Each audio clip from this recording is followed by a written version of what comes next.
along the border is reduced. If you ask the military leaders, frankly, on both sides, from South Korea and North Korea, tensions are reduced. There are many things he could do to demonstrate his commitment to denuclearization. Our negotiating team was on the ground to continue these discussions. I don't want to get into the details of what's being proposed, what the offers and counteroffers may be, but a real step, a demonstrable, verifiable step is something that I know President Trump is very focused on achieving.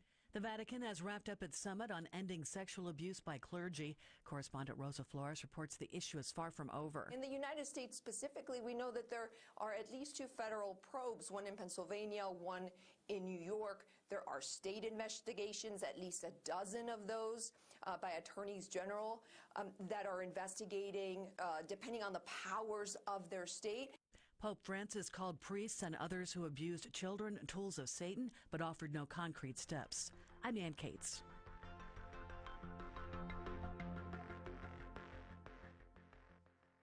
This is Chicago's Progressive Talk, 820 AM, WCPT Willow Springs, and online at WCPT820.com, where facts matter.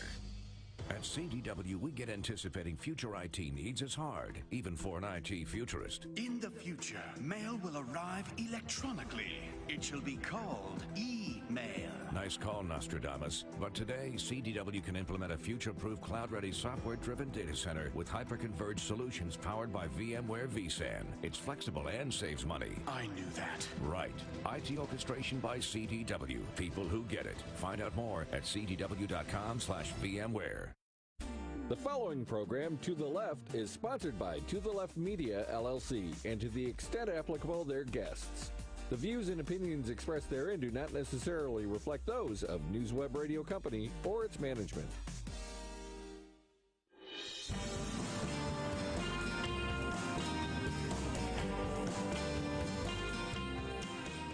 You're listening to WCPT To the Left with Samina and Shauna. Here's our hosts, Samina Mustafa and Shauna Yee. Hello, everyone, and welcome to the Left Radio. Samina is actually out this week, and we have a guest co-host, Ricardo Gamboa, who is here in the studio. Hey, what's up? Hey! Happy Sunday. I'm gay. I should be at brunch right now. Well, Out Chicago was just on. You should have been on it to intro us into this show. But yeah.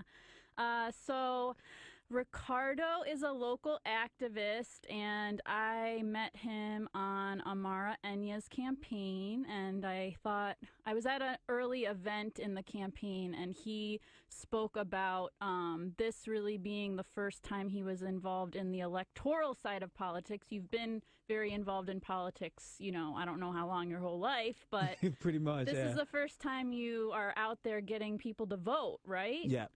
So tell us a little bit about that. Yeah, I mean, I'm born and raised on the south side of Chicago, and I grew up in between working class white, black, and Latino immigrant communities, and it forces you to ask a lot of questions, about why there were such, disparate circumstances and the different type of forces that were confronting those different communities. So kind of politics has always been a part of my life, and I got active really young. I went to Cuba when I was 15 years old to the 14th World Festival and Youth and Students when I was a member of the Young Communist League. That must have been amazing. Yeah, it was. I've always wanted to go. It was a really big kind of like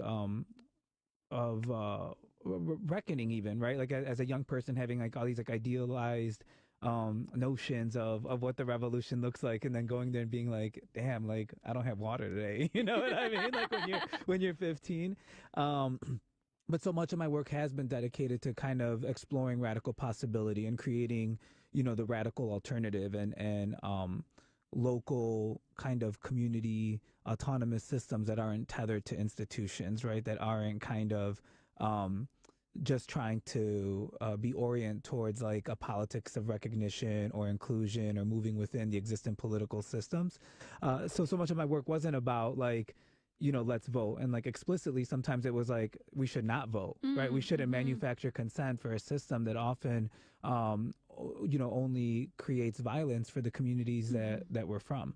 So what do you feel like at this point in time in Chicago, what is sparked your interest in actually getting involved in electoral work? Yeah, I mean, I think that in Pilsen, I saw 10,000 residents, where I live and had a large part of my upbringing, saw, 10,000 people, working class brown residents disappear in less than a decade. And that would not have happened without Alderman, Danny Solis, who took over $300,000 through gentrification. Right, from real estate developers to kind of exacerbate gentrification and displacement in the area.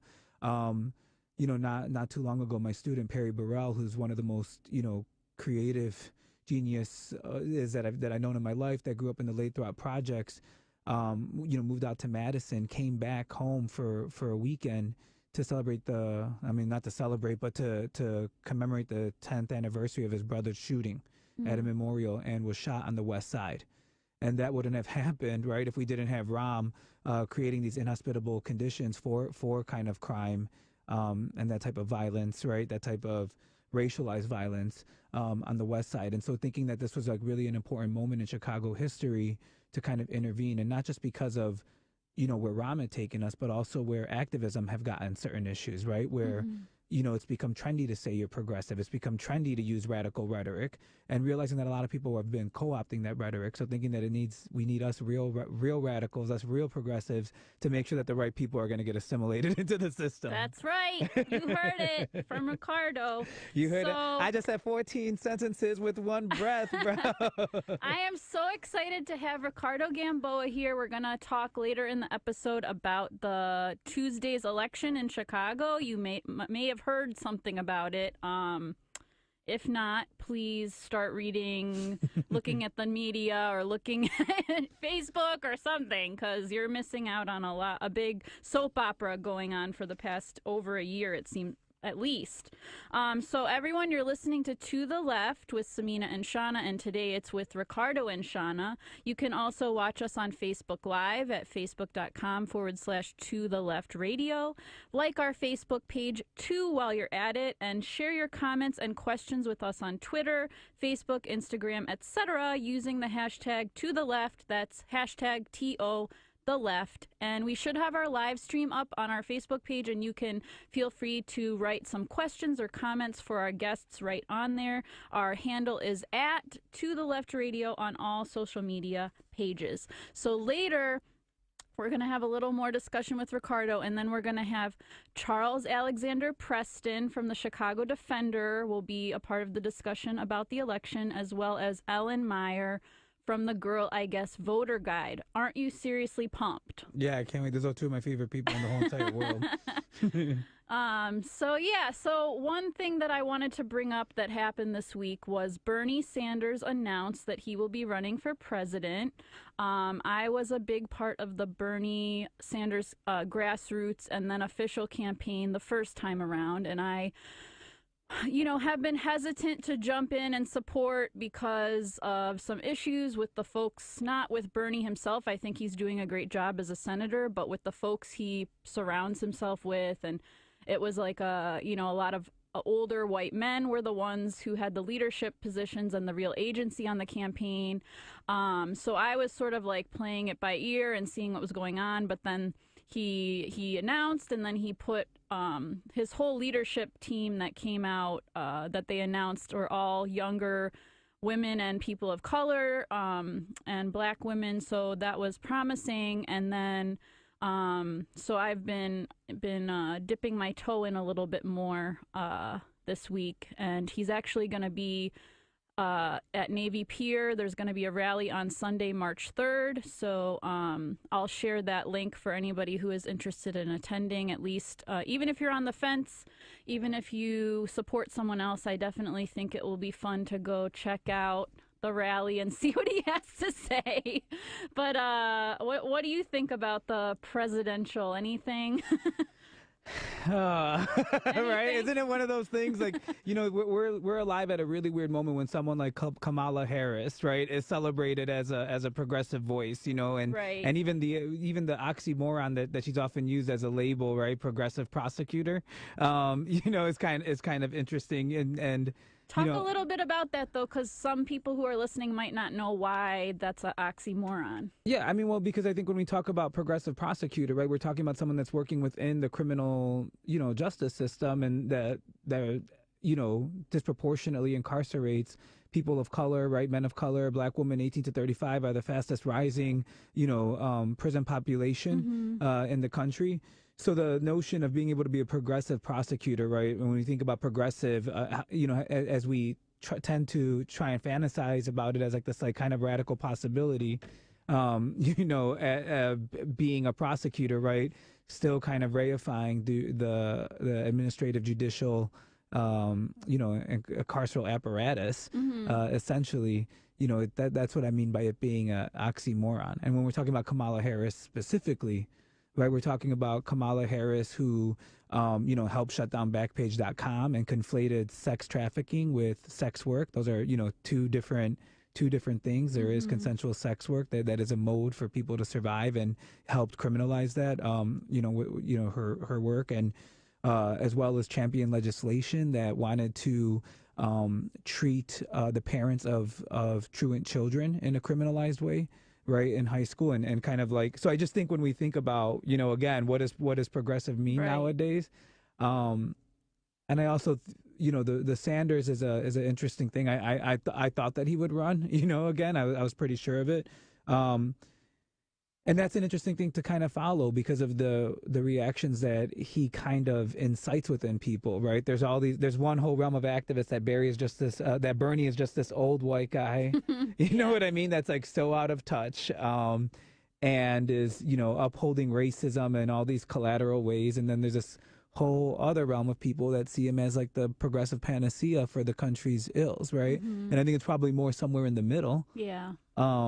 I think a lot of times one of the dangerous things is that people can make truth claims all over the internet, and they can kind of make claims that corroborate their fantasy of whatever it is. It was, someone can be like, well, Bernie just is completely out of touch with people of color, and yet someone just like shared this meme that could be verified about how some of Bernie's biggest supporters, right, are, I think, Black and Latino people 18 to like 31 or something like that. That's one of the percentages where he has the highest amount of support. So I think the important thing is that we need to, not look at these leaders as saviors, that we need to continue our movement work no matter what, election cycle it is, and that we, can really like use a primary to come up with our own policies and what we want to see in a candidate and really move people to adopt that, is how I feel. So in this case, I feel like someone like Bernie, while not perfect, I feel like maybe we have an opportunity on the areas he is weaker on to really like push him. Yeah. So I mean, and he's not perfect, right? Not at all. His positions on on guns and stuff on, Israel and Palestine, right? Like those are all things that many people have cited before. I'm kind of more interested, right? My concern is never about pivoting towards power or towards the people that ascend power. It's always about, thinking horizontally. And so for me, my concern is more now with like my fellow organizers, my fellow activists, my fellow kind of like, hood homies that are trying to figure out how to get free, right? And so when we think about that, like, we have to think about the amount of purity politics that gets thrown around. I'm lucky to have grown up as an artist, right? And as an artist, I was never trying to make a masterpiece. I was trying to make work that's useful. And I think, like, if we view things within a purity politic lens, like that type of idea that it must be the pristine object, we're never going to win. But if we learn how to think kind of like about the utility of things and what uses they have to offer us, well, I would say that there's a lot of issues that Bernie is pretty good on that could benefit a lot of people. Yeah. So earlier you brought up sort of the question of what is a progressive. Yeah. Maybe we can talk about that for a few minutes before we take our first break. What do you think? Are there any litmus tests for you that you think this person is not progressive unless Yeah, I mean, ... Progressive is just such a loaded term right now, and it's a term that we see being kind of co-opted. We talked especially here in Chicago. Especially here in Chicago. We'll get to that, right? But, I think you kind of mentioned, like, it's Medicare for all is kind of a litmus test, and we kind of know what some of those issues are, right? Like, abolish ICE has become one of those issues, or, do you support BDS, right?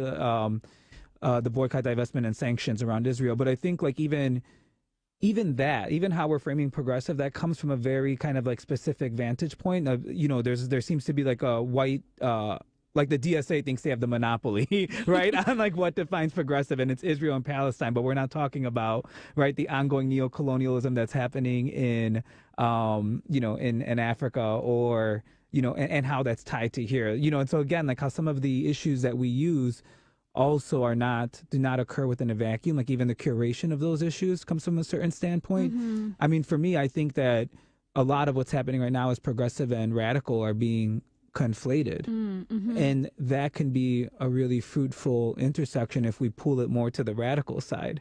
But when we have, somewhere in here like Chicago where progressive voters are rationalizing voting for machine candidates, and or the spokesperson for the Chicago Police Department, right. Or not naming any names, but right. Just saying, right? Like, but when we have that, what does that term? I don't think we know what it means, and I think this is a really crucial time to really figure out what it actually is going to mean and what it's going to become. So when people ask me, what does progressivism mean, or what does progressive mean? My definition is that we as a society can't progress unless we all progress together. So, the income and wealth disparity the growing income and wealth disparity that we see in the U.S., that is not progress, in my opinion, because we have all these, this very small group of people being, supported and getting all this money and,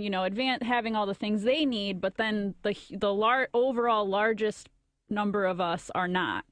So I'm looking at candidates to see whether they are supporting like a progress for the whole of us. I guess that's a really weird way to say it. I don't know. I didn't really think it out well, but so yeah. And for me, I would say I definitely look to see if candidates support healthcare as a human right.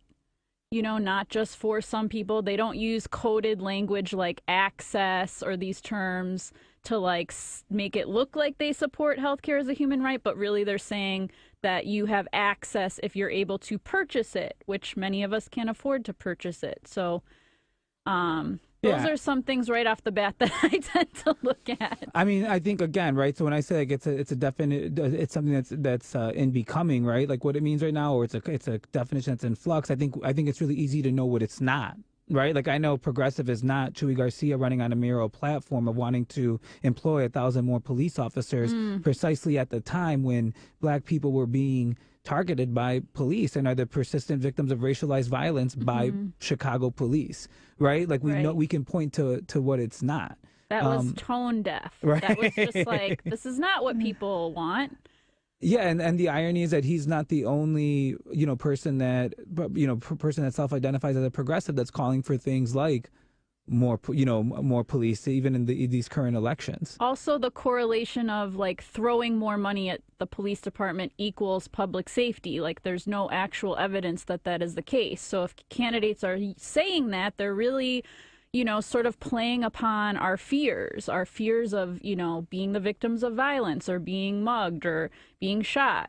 Yeah, I mean, and this is something where we could point to like what progressive is, right? Because we actually do know that one of the things that does deter violence, right, is like employment, educational attainment, right, like access to mental health services, right, and so like the issues and the platforms that that's associated with and that are trying to create robust communities are right now being framed as progressive issues and progressive standpoints, right?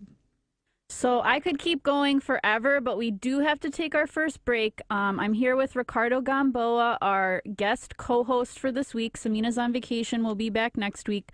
After our break, we will be bringing in Charles Alexander Preston of the Chicago Defender, and Ellen Meyer from the Girl I Guess Voter Guide. So we're going to take a quick break, and we'll be right back. How's that, decent?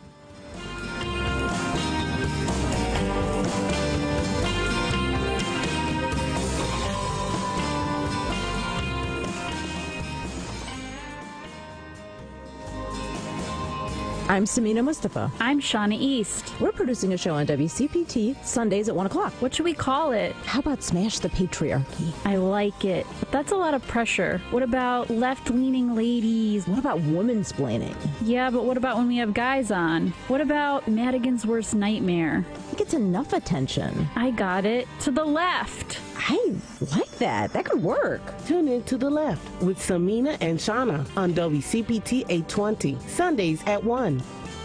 The preceding program, To the Left, was sponsored by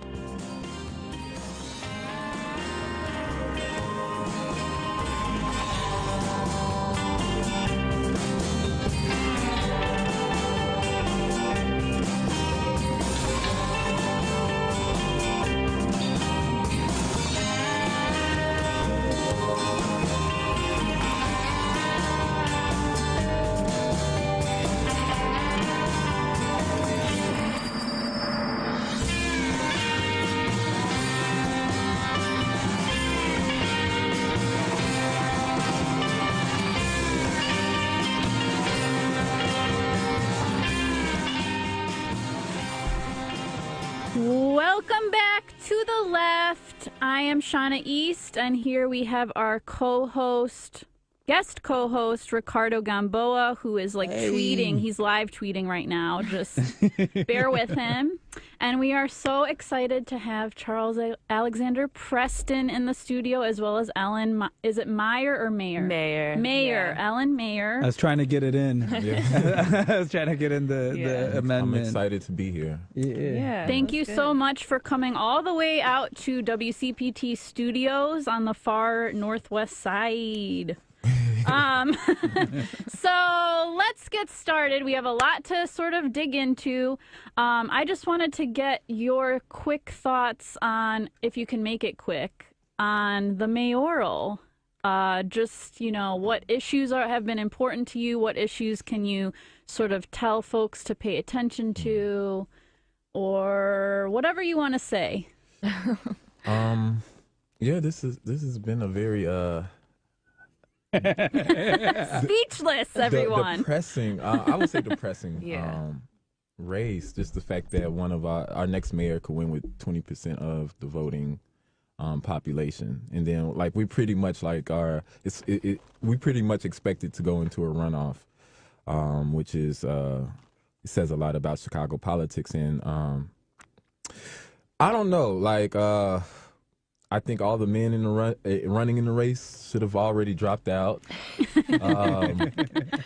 It just doesn't make sense to me. I think we're in a time where Chicago doesn't know which direction it wants to go in politically, whether we want to return to the old or look to something new and progressive, or I don't know, just kind of manage and not just be that innovative city that so many mayoral candidates claim it should be. Yeah, it's been very strange to hear people who I think are progressives really coming up with some very interesting tactics on how to vote to get the least of the worst elected. But it doesn't seem like many people are really voting for the best candidate, which is very strange. Ellen, you are the co-author of the Girl I Guess Voter Guide, which I can tell you a lot of people will be relying on Tuesday. Tell us a little bit about your process and sort of what reception you've gotten. Yeah.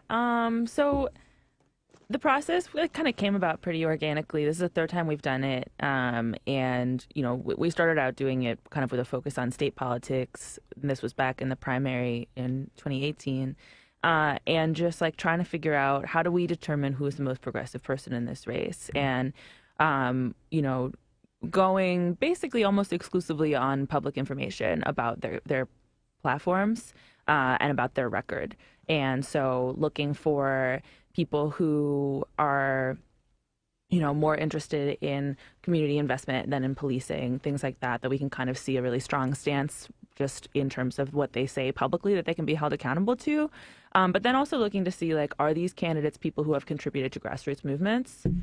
Because if so, they probably have an accountability structure that's like meaningful, and they're going to be people who are easier to push by community organizers. And so, yeah, that was kind of how we started out doing it. And then with the city politics, everything becomes like so much more nuanced and complicated. And there's so many more kind of pieces of the puzzle of also like what shady relationships do people have and how do you weigh that against what they say they stand for. Again, kind of looking at what has their genuine record been. And ultimately, like, what we have tried to do is illuminate for people, this is somebody's record. This is what we know about what they have actually accomplished and if their actions actually line up with what their platform. Mm-hmm. And that's like really what I encourage people to do when they're thinking about how do I, navigate this ballot as a voter. If our guide is a helpful resource, that's great. But ultimately what it's about is really trying to dig and figure out, can I look at this person's record and see that they have been committed to already doing this work before they decided that this is what's going to get them elected? Yeah. So how are you feeling about the mayoral election? I don't know. It's a mess. I mean, I think I think there's a lot of people in this race running as progressives, as you guys were kind of talking about the complicatedness of that word, who don't have a progressive record, and that's really clear. There are I don't know, like, should we go into candidates? Like, how? Well, we can't talk about voting for any particular candidates, but you could talk about like what criteria, how certain candidates rated and with your criteria, perhaps. Yeah.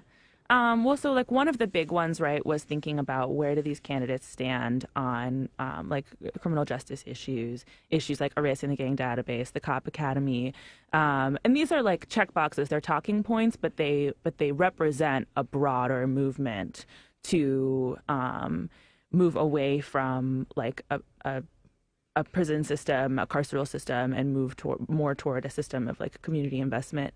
And there are candidates who, like an example that I talk about a lot is Lori Lightfoot, who had, kind of came out the gate saying like, I am the police reform candidate, and like, look at, LOL. and because, and it's the sort of thing that if you haven't been paying close attention, you would believe, because it's like, oh, she served on the police board. Like, it's her job to discipline officers. That's good, but then not everybody knows actually what did she do with that power, and did she actually use it to like make sure that people were held accountable, or did she use it to kind of hold a couple people accountable symbolically and more or less like allow the system to stand as it stands? And how did she interact with the youth organizers who I a lot of times take my cues from when I'm making these decisions about who to endorse, when they came into protests? And the answer is she was really dismissive and awful, to them. And that really matters to me. So like trying to illuminate that record and letting people know, like, if you hadn't really dug in or like been in conversations with those organizers or whatever, you might not realize any of those details. Yeah, I feel really lucky that I was able to see her speak when she was the board president, because I have seen a completely different side of her, which I think is more true to her true self and not progressive Shirley Chisholm quote dropping Lori Lightfoot, which is just like a bizarro world, and it's been, kind of making me feel a little insane. I remember when I was a member of BYP 100 and we would go to the police board hearings for like Rakia Boyd, Quintonia LaGreer's family, Betty Jones' family, and families just crying their hearts out with testimonies, yelling at the police board to do something. And you have Gary McCarthy on one end, and you will have Lori Lightfoot on the other. Lori Lightfoot is just there stoic, basically clocking down the time that they had for the allotted time that these families had to speak. And telling them they're being disruptive. Yes. Calling them disruptors. Especially in the case of Martinez Sutton and Rakia Boyd. So Police reform candidate? I don't think so. Well, and, to be fair, right, she talks about her stats, right? And she's like, in the time that I was on the police board, we disciplined more cops than, like, maybe ever before. And, like, okay, that is, like, an incremental improvement, sure. But that doesn't tell the whole story. And I think the whole story is somebody who's invested in holding up the structure as it is. Yeah, what I think was so interesting with Lightfoot, right, was seeing that they had the artist forum, the forum on like arts and culture in Chicago, and the amount of people in my, in my personal and professional network that are artists is like everybody, right? And the amount of white artists that were, that were essentially transplants and gentrifiers in Chicago that fancy themselves progressive, going to that forum and then leaving and being like, yes, Lori Lightfoot is so progressive. And I think like it highlights, right, like kind of like not just even, not even just a racial gap, right, but also like even the idea of the role of artists in society, right, thinking to be forward thinking, but in Chicago, how they're actually at the edge of gentrification, right? Like if we were to look at the way arts funding breaks down, 70% of all arts funding, federal, state, and city goes to the north side of the city that's more affluent and white, while places like the south and west side are like starving and deprived of resources. Right. But it highlights, right, like even just that like intersection highlights some of like the racial, geographic, ideological fault lines, that are happening. And I'm like, man, none of my white artist friends have talked to a black person or activist, in the city in the past like 7 years, I guess, to to be calling Lightfoot progressive. Right. And yet, like, she really flew under the radar. Yeah. I mean, I saw her speak at a couple things, but I think it was very opportunistic of her to run and then be like, look, I'm a great reformer, when people just weren't paying attention at the time. Yeah. So, I mean, it's working in a lot of ways. And even when I show them evidence of, like, this is her relationship with the community and, like, at these hearings and stuff, and look, you can see the video evidence of her completely dismissing it. It's like a cognitive dissonance. Like people, no candidate's perfect. I'm like, yeah. I also think like a lot of the candidates that are running are running in direct response to what Rahm Emanuel faced in terms of like police reform and policing of black communities when he was in office. Like you got Gary McCarthy, who's superintendent. You got the police board president Lori Lightfoot. You even got candidates who have like a real pro-cop base, like Jerry Joyce. I think John Kozlar is from Bridgeport, pro-cop community. Yeah. How is he even still in this? Come on. Some of these people, it's like, like you should have dropped out. I saw him speak at, it was a mayoral forum in Washington Park. And he has platitudes.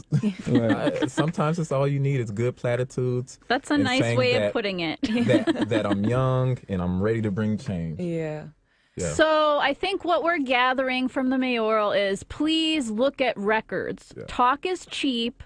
Don't just listen to what they're saying at these forums because they'll tell you anything to get elected. Please, for the love of God, look at the records. Well, also like trust yourself as the authority, right? Like, because I think even I'm even thinking about the way like, the Sun-Times coming out at the same time where like the Sun-Times endorsing a black woman as like, as the mayoral candidate, like there is something notable about that. And, and a black queer woman at that, right? Like, and I'm not trying to be like it makes it anything that she's saying okay, but there is a significance on that. But it also goes to show how like those type of authoritative sources are themselves faulty and problematic, right? Like, I'm even thinking a lot about the way a lot of people kind of are framing Preckwinkle as a progressive candidate, and sure she has some progressive allies and there's something to be worth noting, noting around that, but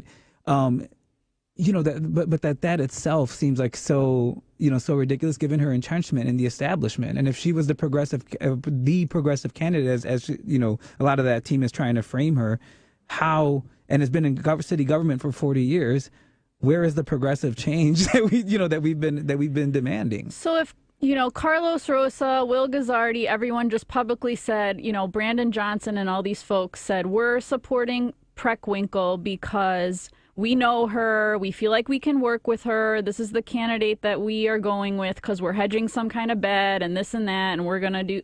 At least be honest. Don't, then gaslight everyone and say, no, she's progressive and, you know. Well, the interesting thing is, like, that's- all those people use a lot of the rhetoric of the working class, right, to justify, like, their support. Like, you know, like, we're with the working class. We support the working class. And yet, if you go on Facebook and look at any post that Preckwinkle makes on her own page, there are hundreds of mother effers from, like, the hood that are, like, calling her Tony Taxwinkle and that are calling her out and, like, you know, on all these things. And so I think it's really important to be like, well, if we look at what the working class is saying, they're actually saying she ain't our candidate either. Yeah, you know? I think if you go into different communities in Chicago, you'll recognize a different political reality or political landscape than what is projected in publications, in mainstream media.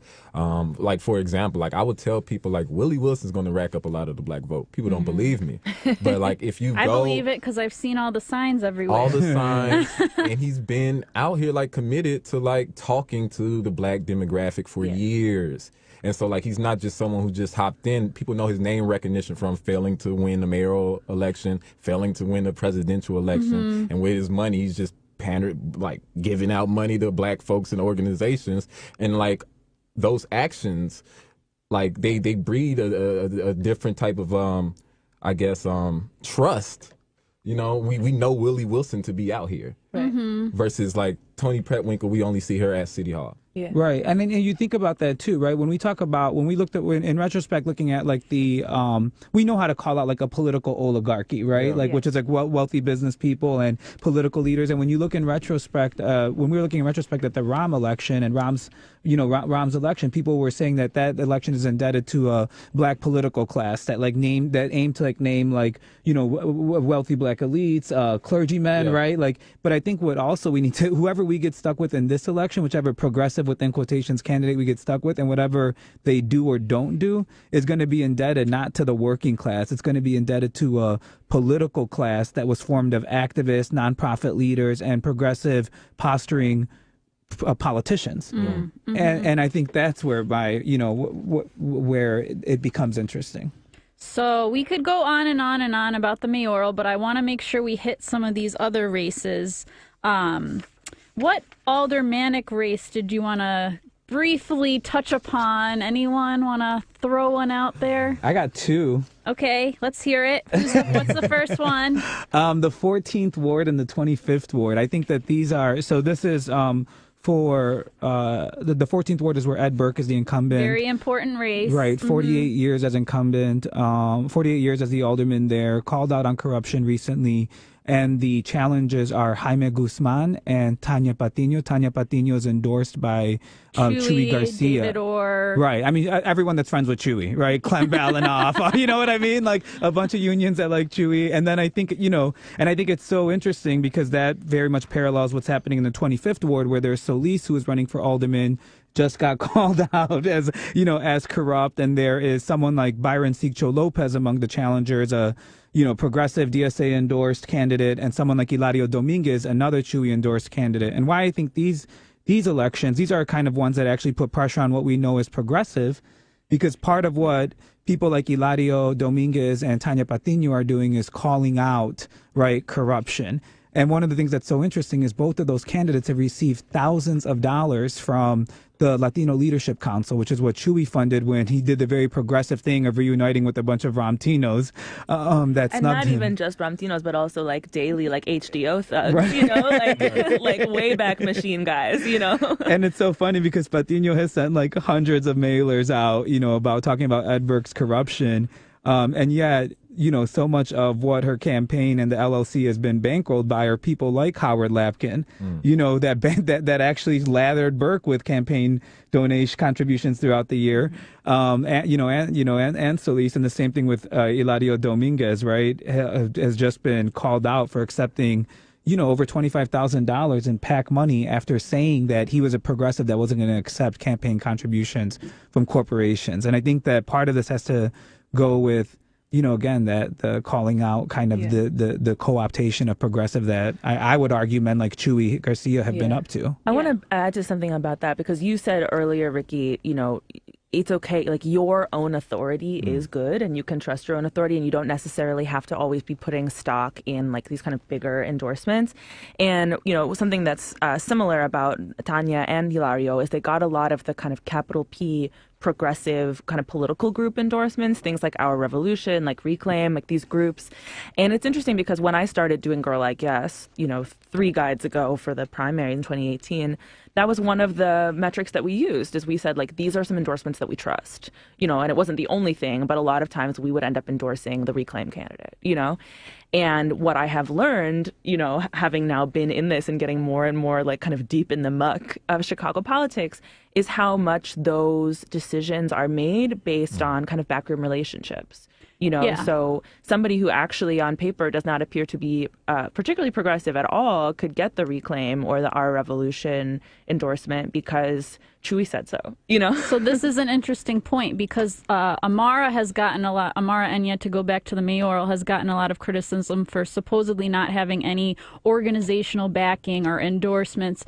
But the thing is when you look at endorsements, definitely pay attention to not only the name of the organization, but do they have real members? Do those members have a say, like a vote into who is endorsed? Or is it just a leadership vote? Like some unions, is it union leadership that makes the decisions without rank and file buy-in? These are all really important because someone might have 20 endorsements, but they might all be these like paper tiger organizations or just like leader, a group of people in a ivory tower somewhere making the decisions. So definitely another thing. So far we have look into their records, talk is cheap, check out their policies from the past and what they've done. And also, look at their endorsements, look at also where they're getting their donations from. You can look on Illinois Sunshine. And definitely we got to keep our eye on this new progressive machine thing that's going on. Yeah, it's Maquinaria now. Because Patino, we had Jaime was running, then, they needed to run their own candidate, and that's Patino. And then the same in the 25th, Byron was running, and Byron was definitely going to question developer money and relationships with Solis, and then they ran someone against him. So this is... I mean, the irony is watching someone like Eladio Dominguez saying he's progressive, then, calling out corruption and Solis corruption for a headline, and then all of a sudden these photos of him emerging side to side with Solis at fundraisers smiling together, What are you thinking, Charles? I'm thinking about this 20th ward race. Mm-hmm. Let's get into that. It's so... First of all, it's so many candidates. I think it's the nine with the most candidates. But so the seat was held by Alderman Willie Cochran, who basically sold his own ward out to Norfolk Southern. They had a multi-billion-dollar contracts in which they basically gentrified the hood and put train freight cars parking lots for them, parking lots for train freight, and it's an interesting ward because the demographics is changing. Mm-hmm. Black people are leaving the 20th ward. It's a lot of University of Chicago gentrification around there. Then the Obama Center. The Obama Center. And so the candidates are very interesting. Kevin Bailey, who's the ward committeeman, Democratic committeeman. His mother is the Republican ward committee person. He went into the runoff with Cochran last go around. Anthony Driver, who's this young black candidate, I think he's worked at the Pentagon. You have Nicole Johnson, who is backed by the U of Chicago. Denard Newell's a minister. Andre Smith attaches his name to the trauma center fight and different activist fights on the ground. I love they said it. I love Charles sneak diss right there. Jeanette Taylor, who was a diet hunger striker, she's backed by CTU and now DSA. I have to say, I was in the meetings arguing for Jeanette. They're like, but she's not a socialist, and I'm like, all right, but I don't cool even. Because Jeanette, I think at first she lived in Bronzeville, and she was gentrified out of that community, and so she was. I think she has more grassroots and radical politics than most people listed here. Yeah. I think the front runners for this race would probably be Kevin, Nicole, and Jeanette. Mm-hmm. I think it'd just be interesting to see how it turns out, especially considering the Obama Presidential Library. Yeah. So Sorry to interrupt. We have to take a quick break. Just so everyone knows, this is To the Left. I'm Shauna East, and our co-host today is Ricardo Gamboa, and we have Charles Alexander Preston here from the Chicago Defender and Ellen Mayer from the Girl I Guess Voter Guide, and we will be right back.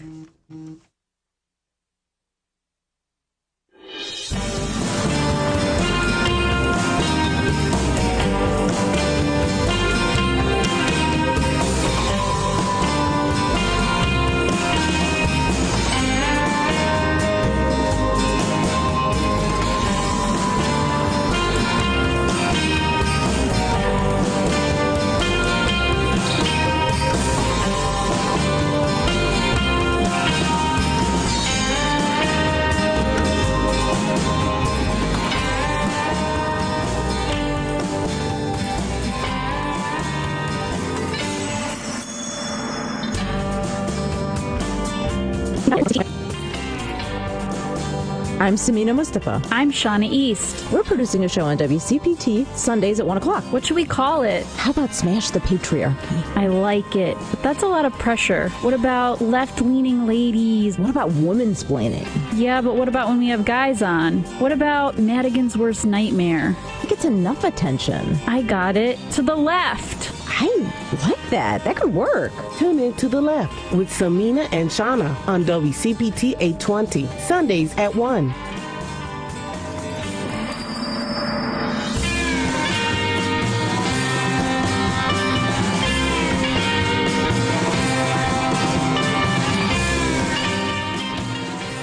Welcome back to the left. I am Shauna East, and who are you? I am Ricardo Gamboa, or Ricardo Gamboa. And our guests today are Ellen Mayer, co-author of the Girl I Guess Voter Guide, which we'll share on the link on the live stream so you can check it out, and Charles Alexander Preston. You're a journalist. Did you want to talk a little bit about I forgot to introduce your work a little bit. So I'm a contributing writer for the Chicago Defender. Specifically for this election, I've been interviewing mayoral candidates, just basic Q&A, getting to know them, seeing if I can take a quote and use it against them somehow. So we'll share a link on the live stream, too, to some of your work. Thank you so for next up, I have a little spicy race to bring up, and that we've had several of these folks on our show, and that is the 40th Ward, which is Pat O'Connor's ward. Yeah. Does anyone have any opinions? I have a lot of opinions on this. I only have limited opinion because I interviewed Ugo, and I don't know, like, he bleeds like optimism. So, which is terrible. Yes. This is Chicago. It is so hard. It was so hard to interview him because here I am, very pessimistic about politics, very like and Ugo has like this bright vision, and I'm like, I like this guy. And he's young. He's like 21. I'm like, I really like him. Does it kind of make you nervous though? Like, are we about to break him? You know, like, is he gonna make it? I don't know. I mean, so this is an important race though. Pat O'Connor is like another one of these like old school Chicago politicians. When Ed Burke had to step down as the chair of the Finance Committee, which is an incredibly powerful position, O'Connor's the one who was promoted by Rahm to take that seat. And it was basically like, okay, basically same thing, different face. And so there's like been a lot of progressive, kind of momentum to be like, we want to get this guy out. The problem with that is that we've got 3 people in this race who are running as progressives, claiming to be progressives, and all of the major endorsements, as we've been discussing, these kind of organizations are split. So Diane DeLayden, she's a teacher, she's a CTU member, she is endorsed by the CTU. That's how you pronounce it. Yeah. Andre Vasquez is endorsed by Reclaim, Ugo is endorsed by DSA, so it's kind of like, and I've had, when we make the Girl I Guess guide, we try to talk to people in each ward on the ground, and, I've heard from a lot of people, and they are split. It is a split ward, which, it is distressing because that makes it's going to make it a lot harder to get O'Connor out. I do want to say, like, I've heard some good things about Andre Vasquez. He's got a pretty strong progressive record. I like feel a little bit weird about the like tokenization of like former battle rapper. Like there's something kind of like I'm hip, you know, like about like former battle rapper. Yes, that Andre Vasquez is a former battle rapper. Wait, is it as weird as the Tony Perkwinkle house night that they're doing? Oh my gosh, what was that? I mean, like props for trying to reach different demographics. We'll share that meme on the live stream. That's really funny. Wait, I was about to say, so Tony Perkwinkle did some event recently. This is such a diversion, but it's really important. With like League of Women Voters or something, where like the title of the event was like "Be Nice," like "Be Fair to Tony." And I was like, come on, like that's so ridiculous. And it's like, this is politics. Yeah, I mean, and so like with, in doing the research for our guide, when we were going through like, Diane, nice try, isn't actually as progressive as she presents herself. If you just look at her platform, Andre and Ugo, it's like, you can just, based on the website, which is surface level, but it tells you something. Like there's so much more thought through in Ugo's platform, and he's thinking so much more like broadly about justice across the city. And I think it is like a clearly more expansive progressive platform. And he also has more like actual grassroots experience than Andre, who is basically running on his experience as a former battle rapper.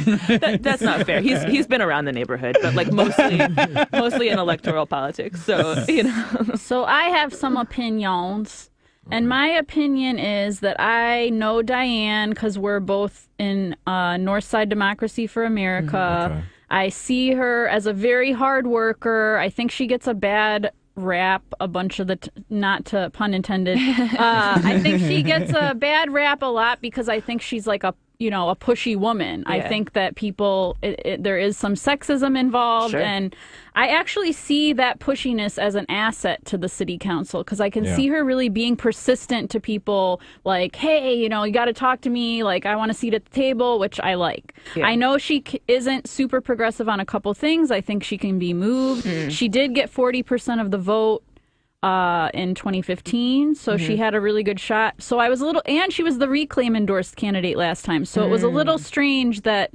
they ran like another candidate who's, a cooler young, Latino battle rapper, and Andre's a nice guy. If we say battle rapper one more time on the show. So I think any of them would be a great alternative to O'Connor. I'm very curious to see what happens, it's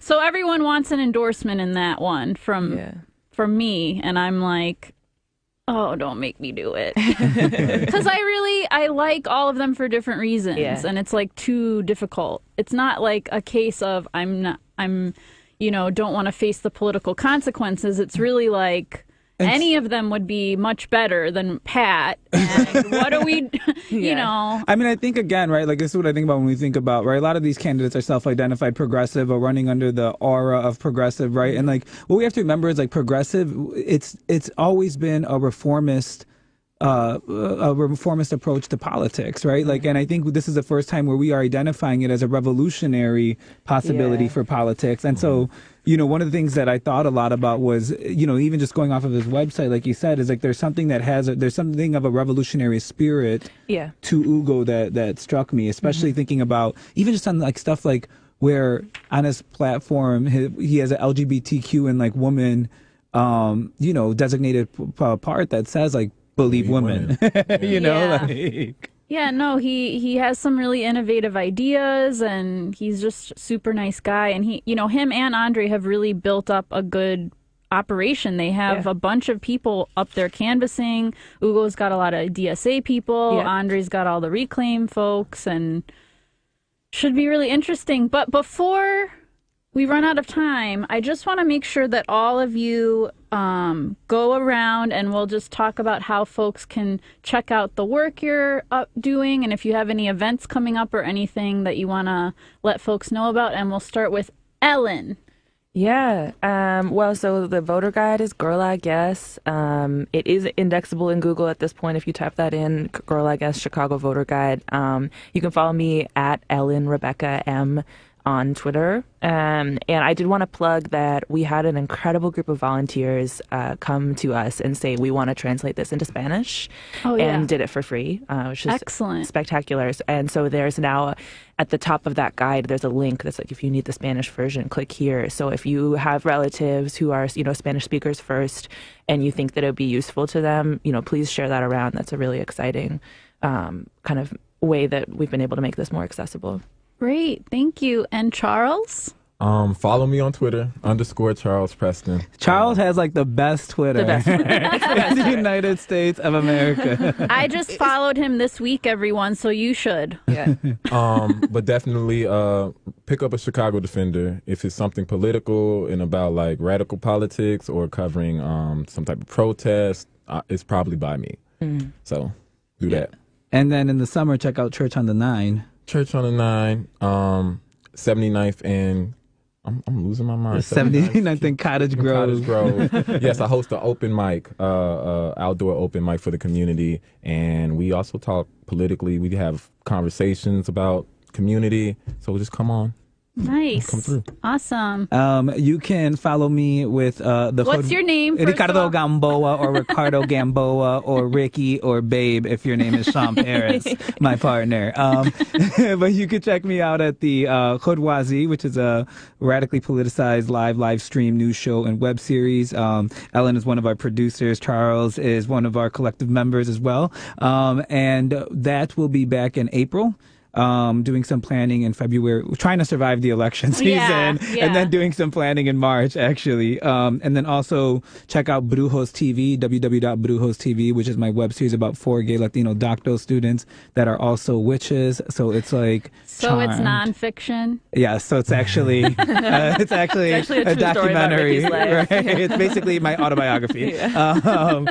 And so we're releasing, we have 3 seasons out. We're releasing our finale to cap that first cycle, 12-episode stories, 12-episode story arc. That'll be coming out in a few weeks. And I can also, let everyone know, please go to the Khudwazi. It is super engaging. It makes politics sexy because not all political meetings need to be boring and dull and make you go to sleep. And it's the sexy part is just I wear mesh all the time. It's just because it's the mesh, the mesh and the alcohol primarily. So we have to wrap up for today. I am so glad that you all came out. Thank you so much for being here, and we'll share all those links on the live stream, and please share, with your networks. I want to thank Ms. Lady B, our producer, and our substitute production assistant today, Allie Marcella, who is in the booth. Thank you. I also want to thank our production assistant, Anna, who is out sick, and Samina, who is on vacation.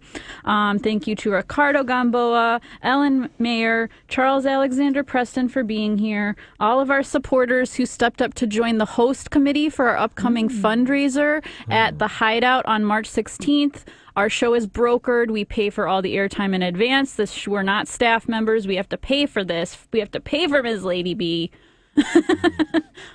You get paid, right? Okay, good. Just checking. So you can buy tickets by sending $40 per ticket to me on PayPal at secretgeeksociety@yahoo.com or Venmo, Shana, SHANA-East. That's going to be a blast. And our first confirmed guest on that show will be Ricardo Gamboa. Yep. Wearing mesh. So hopefully wearing mesh, and we're going to do a live version of the show, and it'll be recorded for a later broadcast. And that is about it. Next week, Samina will be back, and we will hopefully all have survived this election. And that's about it for today. And we have some candidates out from Oak Park who will be on next week, so please tune in. You're listening to the Left. I am Shauna East. I'm Ricardo Gamboa. And we'll see you next week. Bye.